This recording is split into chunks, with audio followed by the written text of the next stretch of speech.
first thing that we're going to be doing is removing these 2 screws. We've already got SuperATV's bed enclosure installed.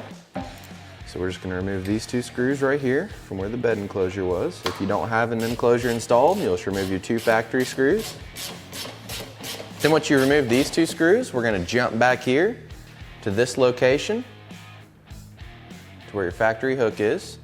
You'll go ahead and remove the screw from either side.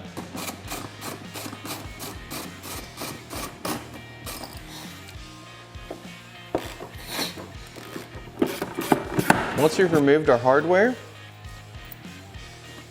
as well as our factory hooks, we're going to make sure that our bushing that goes down into the bed stays with the bed there, it doesn't fall out. Then we're going to grab the provided hardware in the kit, as well as a lock washer, which will go first, and then a washer. So it should be oriented just like this. Then we're going to grab our rear brackets.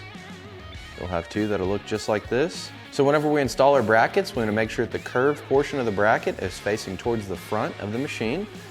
This side is going to be the driver's side bracket, so we're going to go ahead and get it installed. Now whenever we install this, we want to just use the innermost hole first. We'll go ahead and get our screw started there. And then the factory tie down. We're going to grab these and we're going to go ahead and reinstall them with the provided hardware. You'll just put it right through the factory tie down and go right back into the factory threaded hole in the bed of the machine. And we don't want to tighten these down just yet, just in case we need to move them a little bit in order to get our screws into our rear cargo box.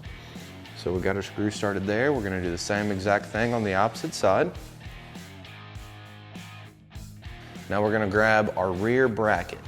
It'll look just like this. So we're going to install it just like this so that the curved portion is facing towards the rear of the machine. We'll take the provided hardware. Now it's time to grab our rear cargo box. Get it slid down. Then we're going to grab our thumb screws. Whenever you orient these, you want to make sure that you have a lock washer on first, and then a washer.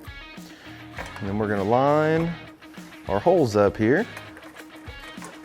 So we're going to go through, we just want to get a couple threads started on all the screws. I like to put 2 up here and then go back and put 2 in the rear and then just fill in the rest of the threaded holes on the cargo box. So now we're going to go through and we're going to fully tighten all of our thumb screws.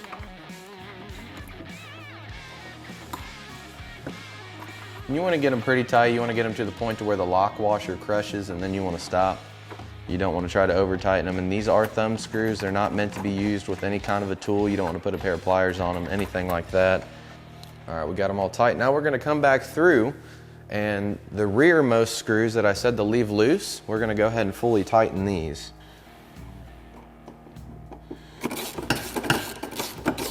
And again, you know, the threads going into the bed here are kind of a smaller thread from the factory.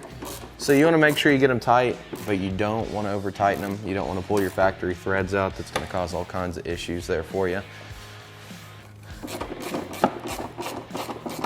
Now that you have all your hardware fully tightened, that's how super quick and easy it is to install SuperATV's rear cooler cargo box on this Honda Talon 1000.